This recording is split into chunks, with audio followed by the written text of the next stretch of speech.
Media Network kaduu sa'aatii kanaaf qabnu isinitti himna ani Honingiraati. Hogganoonni maqaa jijjiiramaatiin gara aangootti dhufan bifa isaanii jijjiirrachuun mootota abbaa irree ta'uun isaanii diimokiraasiin Afrikaa keessatti akka kan caruuf sababa ta'eera jedha gabaasni barreessaan barruun Washington Examiner Itoophiyaa bu'uura godhachuun barreesse. Bulchaan Iraq Saddam Hussein irraa eegaluudhaan bulchitoota Afrikaa kanneen akka Robert Mugabe, Isaias Afwerki, Paul Kagame fi Abdullahi Farmaajo kan qeequ barreeffamichi badhaafamtoota Noobeelii nageenyaa lama Abiy Ahmed fi bulchituu Myanmar Aung San Suu Kyi jabeessee qeeqeera. Guutuun barruu kanaa maal fakkaata? Guyyoo Waariyoo bal'ina isaa qopheesseera. Hooggantooti jijjiirama kabaayyi abdataman mootummaa barree jijjiiramuun isaanii Afrikaa diimokiraasiin akka naafattuuf sabab ta'ee jira jedha gabaasi kolomistiin Ameerikaa beekamaa Mikaayil Ruubii Washington Examiner irra barreessu.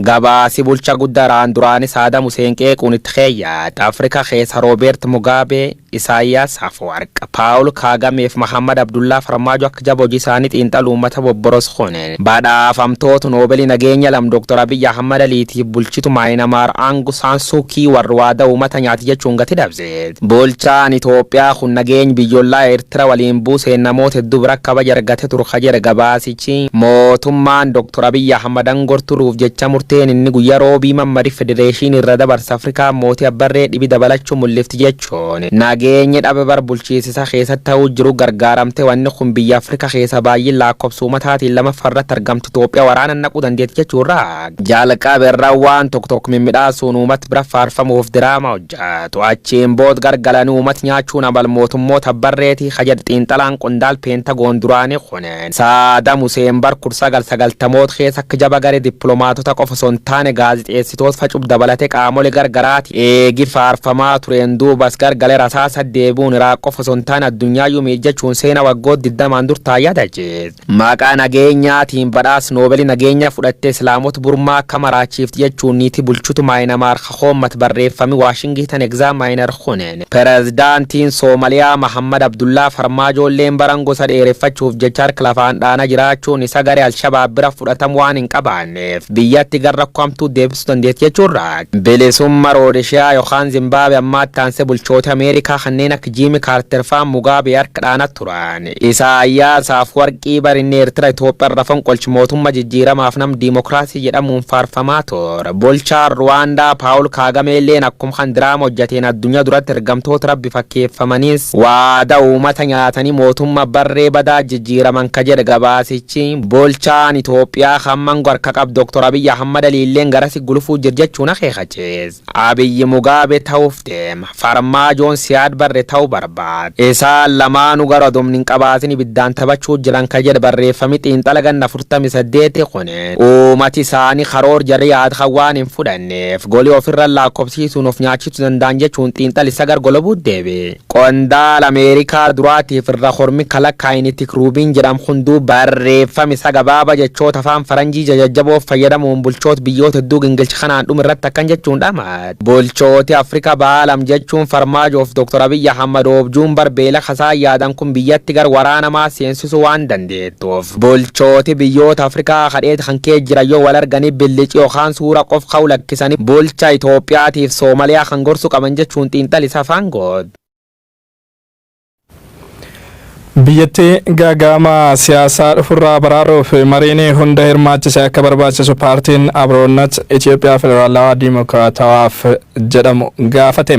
Paartichi karaa barameen hojjechaa furmaataa fooyya'aa fiduun hin danda'amu jechuun ibsa baaseen torban dabarsine kana keessa biyyi keenya taateewwan jajjabaa keessummeessuu ishee ibse. Haasaa ministeera muummee kan mana maree bakka buutota uummataaf dhiheessan hojii gadi lakkisuu afyaa'ii mana maree federeeshinii murtoo mana maree federeeshinii bara aangoo mootummaa daangaa maleessaa godhee fi dhimma naannoo ta'uu saboota sablammootaa fi uummattoota kibbaarraa dhihaatu isaan kun warra ijoodha jedhe. Ministeerri muummee haasaa isaanii paarlaamaaf godhaniin yaaddoo biyyattiin keessa jirtu furmaataa keekurra akkuma baratame milkiiwwan seenessuun bira darbanii jedha. Kanaanis uummanni abdii guddaa kan irra kaa'atee ture adeemsi jijjiiramaa Ihaadeg biltsiginnaa ta'uu malee hiika biraa akka hin qabne mul'isa jedha Abroonnet. Manni maree federeeshinii aangoon mootummaa daangaa malee dheeressuun murtiin murteesse olaantummaan seeraa Itoophiyaa keessatti akkuma kaleessaa gatii dhabuu waan agarsiisudha jedha paartichi. Manni maree kun mirga seerri hin kenniniif fayyadamuun mootummaaf daangaa malee aangoo dheeressuun biyyattiin gara sirna abbaa irreetti cehaa jiraachuu kan agarsiisudha jechuun hubachiiseera. Afyaa'in mana maree federeeshinii tasaa itti gaafatama isaanii gadi lakkisuun yeroo aangoo gadi lakkisanittis dubbiin dubbatanii fi sababni kaasan ammoo paartii biltsiginnaa fi TPLF gidduu garaagarummaan jiraachuu mul'isa. Biyyattiin qormaata hamaa keessa akka jirtu agarsiisas jedheera. Gaaffii naannoo ta'uu godinaaleen naannoo kibbaa kaasan ilaalchise qorannoowwan qorataman jedhamanii fi furmaanni kaa'amaa jiran tokkummaa seenaa hawaasummaa diinagdee fi siyaasa uummata naannoo sanaa bu'uuraa kan hin godhannedha jedhe. Abroonnet haala biyyi keessa jirtu ilaalchisuun ibsa abbaa qabxii shaniis baaseera. Qabxiin inni jalqabaa murtoon manni maree federeeshinii aangoo mootummaa dheeressuuf baase adeemsi jijjiiramaa waggoota lamaanii fashalaa'uu agarsiisaa jedha. Si'achi paartii biltsiginnaarraa abbaa irrummaa waggoota 27 darbanii caalaa jijjiirama fooyya'e hin eegnus jedheera. Qabxiin lammaffaan ibsa paartichaa murtoon mana maree kanaa waadaa paartiin biltsiginnaa waggoota lamaan darban galee fi dhiifama gaafateen faallaa kan ta'ee fi biyyattii gaagama siyaasaa hamaatti kan oofudha jedheera. Qabxiin sadaffaan murtoo kan hordofee gaagama siyaasaa biyyattiin itti deemaa jirtuuf kan itti gaafatamu paartii biltsiginnaa mana maree bakka buutota uummataa mana maree federeeshinii yaa'ii calaltuu heera mootummaa fi dhaabota siyaasaa paartiin biltsiginnaa seera malee aangoo akka dheereffatuuf tumsanidha jedha Abroonnet ibsa ejjennoo isaa kanaan. Qabxii afuraffaa irratti kana booda paartiin biltsiginnaa aangoo irraa kan turu fedha uummataa fi seeraan osoo hin taane humnaa fi lammiilee ukkaamsuun ta'uu eera. Xumura irrattis uummanni paartichi abbaa irreetti jijjiiramuu hubatee biyyattii karaa balaarraa oolchuuf qabsoo seeraa fi karaa nagaa itti fufuu qaba jedheera. Hiree biyya keenyaa murteessuuf kan dandeessisu waltajjiin hunda hirmaachise fulbaana 25 bara 2013 dura saffisaan akka waamamu uummanni mootummaa irratti dhiibbaa akka godhus waamicha goonaa jedhe Abroonnet.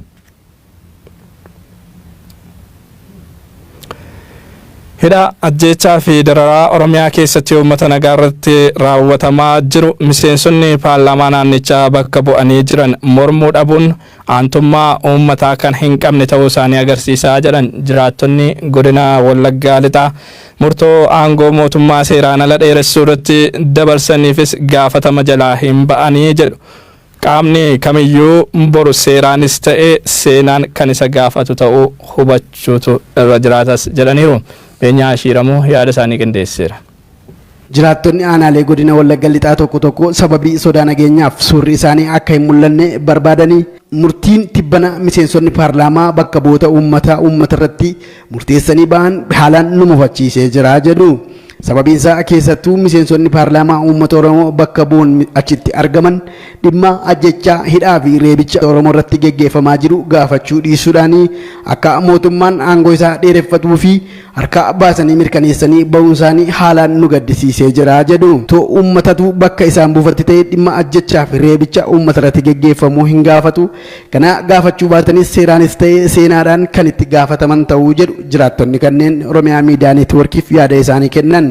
Waa'ee paarlaamaa gidduu kanaa ilaalchisee wantoota jiran keessaa wantoota ani taajjabe hedduu jira jechuudha. Biyyoota naannolee salgan qabnu marti nu dhiyaatanii paarlaamaa sanarra taa'anii naannolee rakkoo biyya isaanii naannoo isaanii keessatti ta'e hundinuu dubbachaa kan turanii fuula foddaa TVtiin kan ilaalaa turredha jechuudha. Keessatti kan gara naannoo Oromiyaatti gaafa deebinu garuu kan baay'ee nama qaanessee fi namoonni paarlaamaa sana irratti argamanii waa'ee saba Oromoo akka yaaduu hin dandeenyee fi keessattuu maalummaa saba Oromoo dagatanii callisanii ilaalanii ba'an. Fakkeenya yoo fudhatte rakkoo Oromiyaa keessaa paarlaamaa irratti osoo hin dubbatin ba'an Fakkeenyaaf guutummaa guututti rakkoon Oromiyaa keessa jira. Namni du'aa jira, gariin hidhamaa jira. Kana daddaan dhiibbaan martinuu irratti godhamaa jira. Dhiibbaa kana keessaa tokkollee hin dubbanne. Maaliif hin dubbanne? Sabni warroota paarlaamaa sana irratti argaman maaf akka isaan hin dubbanne nuuf gaaffiidha. Kun immoo taajjabbii guddaa keessaayyuu gaafatama seenaa jalaallee kan hin baane ta'uu isaaniidha.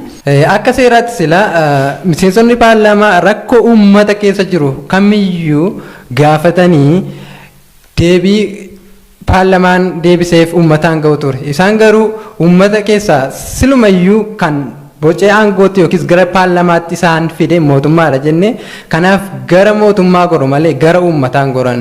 Hooggantoonni Oromiyaatti bakka bu'anii jiran hundi isaanii dhimma taayitaa isaaniitiif fiigu malee wantoota Oromiyaa kanatti ta'an tokkollee dubbatanii beekan. Dhibbaa dhibbamu beeku sirriitti dhaga'us maaliif firii isaanii maatiin isaanii Oromiyaa keessadha. Kan hundumaan hin argu garuu waanuma mootummaan jedhu akka baasanii fudhatu malee taateewwan Oromiyaa kana ta'aa jiran kana galagalanii hin dubbatanis tokko namni dubbatan jiru. Jarreen kun kaleessalleen ka uummata bakka bu'anis miti ka uummati jaallatee naaf ta'a jedhee isaan filate miti. Dhugumaan waa'ee jara kanaa beekuudhaaf kaleessa dheengadda waa'ee isaanii hin beekna kaleessa gaafa hangoo kanatti isaan fiduudhaaf kaleessa uummanni Oromoo gaafa daandiitti gadi ba'e lubbuu isaa jijjiirraa hin qabne itti wareegaa lafee isaa deebitee hin suphamne itti cabsaa gaafa uummanni kun qabsoo finiinsaa ture qeerroo daandiitti gadi ba'ee bilisummaa hawwee daandiirra dhaabbate kanaan shororkeessaadha saamtuudha biyya jeeqaa jechaanii turanii nuun jechaas turan har'a ammoo yeroon dhiibdee gaafa ayyallaatti isaan gattee bakka isaan deebi'uu hin dandeenye isaan buusuuf kaatu haala jijjiirratanii bifa jijjiirratanii naannahanii dhufanii har'as dhokatanis mul'isanis kan isaan hojjechaa jiran gocha diinummaadha. Waa'ee sirna paarlaamaa Itoophiyaa ilaalchisee mootummaamti waan warroota isaaf ta'an warroota isaaf hojjetan kaabinoota isaa bocee kan aangootti yookiis gara paarlaamaatti baasedha malee uummata keessaa filatamanii warra uummanni filate uummati namoonni kun naaf ta'u jedhee ofisaatiin filatee gara aangootti yookiis gara paarlaamaatti kan baamite. Kanaaf kan isaan hojjetaa jiranii mootummaa bakka bu'aniiti malee uummata bakka bu'anii miti. Yoo mootummaan kun jiraatu aangoo isaaniirra. Kanaaf yeroo filannoo achi dhedheereffachuudhaan bara aangoo isaanii achi butachuudhaan malee uummata kan bakka bu'an miti. Gara oduu itti aanutti wayitaa ceenu ammoo weelliftuu Haloo Daawwee dhukkubsattee hospitaalatti argamti. Faaruu ijoollee irraa kaasuun sirboota jaalalaa, gaa'elaa, qabsoo fi eenyummaa sirbuun beekamti. Weelliftuu Haloo Daawwee Leelaa Jibriila haala haloon irra jirtu akka itti aanutti isinitti himti.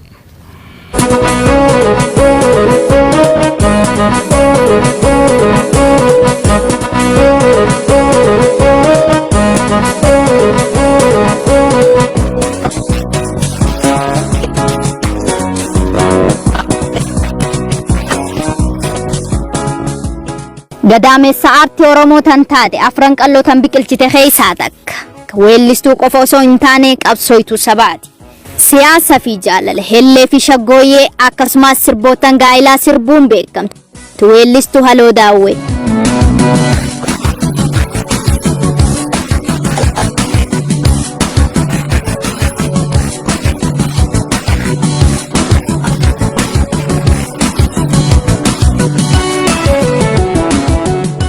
Waahilli Adam Arunii fi Khadir Said intalti afran qalloo mootitti shaggooyyee tan taate sagalee ishii kiloolee tanaan jinnii godaa tayyaastu san qofallee miti shimbira mukarraata harcaastu har'a sirbuu miti awwaachuuf gamteefii jirti. Haloo Daawwee har'a sireerra jirti erga dhukkubsattee bubbultee jirti. Haloon ni dhukkubsattee jechuudha jennee. Hello. Maaltu si dhukkuba maal taate? Mataa buqaanii qofaan lalitti. Yoomirraa si eegalee? Ture. Amma maal keessa jirtare?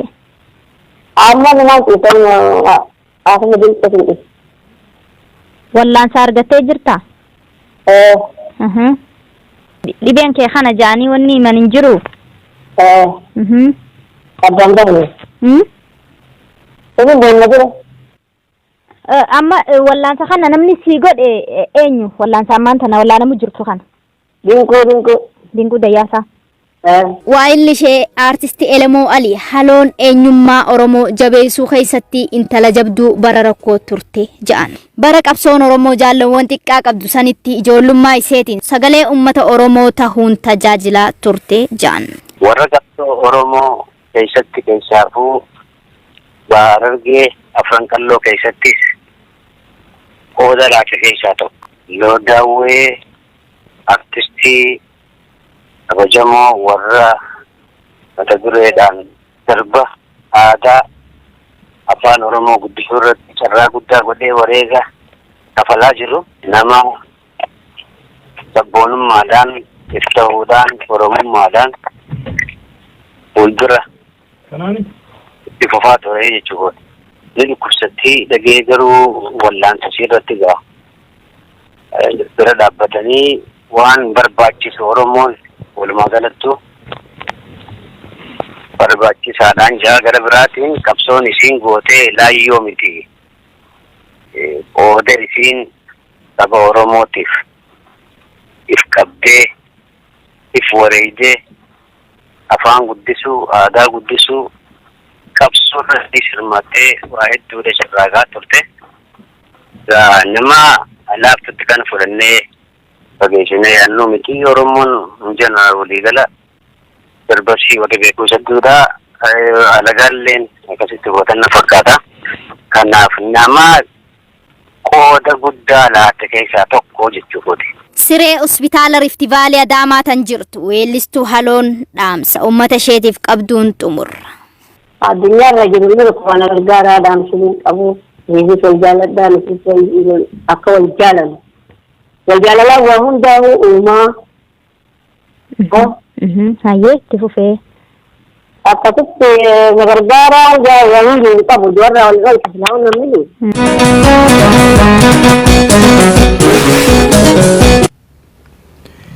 Abbaan bokkuu Gadaa Afran Qalloo Abdumaalik Jundii turtii addatti OMN waliin taasisaniin seenaa Oromtichaa keessatti weerara keessoo fi alaan uummata Oromoo irratti deenni banee ture caala safuu Oromtichaa eeggachuu dhabuudhaan marsaan sirna Gadaa akkuma xumurameen aangoo dabarsuu dhabuun Gadaan akka cabuuf sababa guddaa ta'uu yaadachiisaniiru.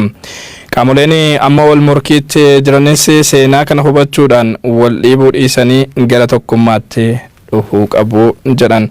Bokkuun Afran Qalloo kun atakaaroo mootummaa fi dhaabbilee morkattootaa jidduu jirus abbootii Gadaan saffisaan furamuu akka qabu hubachiisaniiru. Oddii Musaa bal'ina oduu kanaa qopheesseera. Gadaayoon jaanis waggaa 8 achi yooniin abbaa Gadaatiin taajee Oromoon Gadaa jibbisiisa.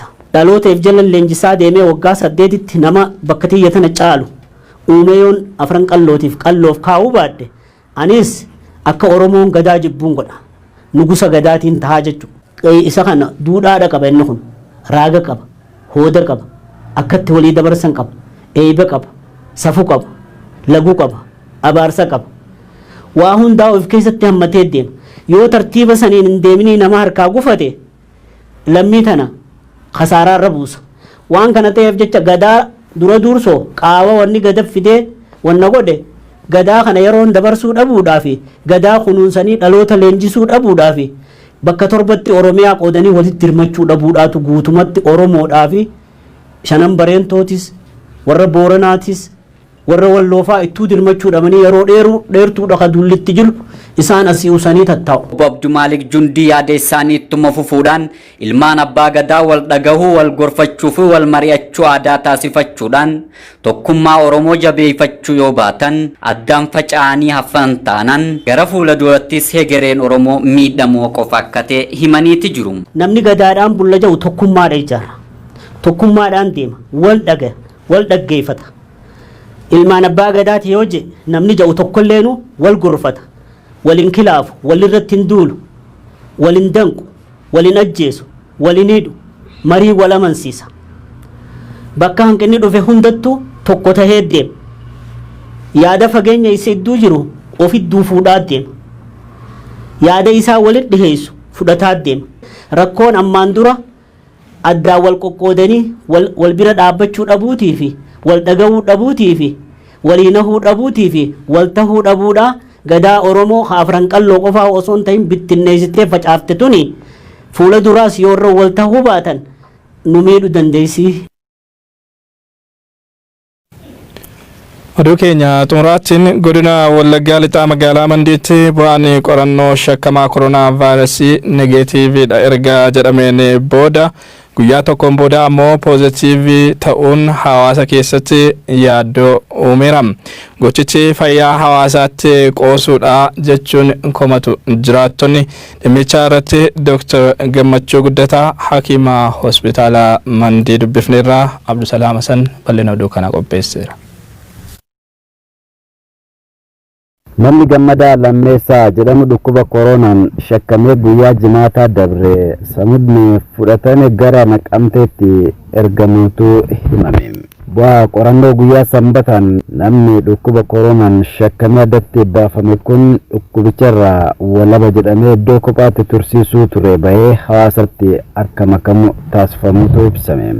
Namni kun dhukkuba koronaa walaba jedhamee guyyaa tokko booda immoo dhukkubichaan qabamuun mirkanaa'e Gammadaa Lammeessaa haala ture akkas jechuun waan nutti hime. Jalqaba gaafa dhiibee fuudhani wanta kun qabu fayyaadha. Achi booda bulee immoo borondiisa hin shakkama ta'ee kophaatti adda bahuu qabaadha. Amma yeroo isin fayyaadha jedhamtanii gadhiifamtan sana hawaasa keessatti makamtaniitu isin? Hawaasa keessatti maara yeroo sana dooktoronni jiru maal jedhu waan akka gogoonni namni kubbadhaa asmii kana naaf kanaati achuma gara hospitaala deemu isa kophaatti adda baane. Ogeeyyota waajjira fayyaa magaalaa Mandii keessa Dr. Gammachuu Guddataa yaada kennaniin ragaan wal'aan bu'aa qorannoo dhukkubsataa koronaa kanaa hawaasa keessatti komii kaasuu himan. Jimaata asirraa saampiliin fuudhamee gara Naqamtee deemee hoteelinsaa kan gaafa guyyaa kiraamee kan sanbata xiqqaa fi kan dibata guddaa nyaanne adda addummaa qaba ture. Kun immoo tokko uummata bukkeetti illee kun jira. Gaafa ogeessaa illee tokko wanna sun tokko rakkoo nutti dhume ture jechuudha akka hospitaala keenyaatti. Dogongoraa uumame kanaanis isas dabalatee ogeeyyotni fayyaa biroo addatti baafamanii tursiifamaa jiraachuu Dr. Gammachuun himee jira. Dogongorri kun akkamiin akka uumame hubachuuf yaaliin bilbilaa gara qaamolee dhimmi isaanii ilaallatanitti goone ammaaf hin milkoofne.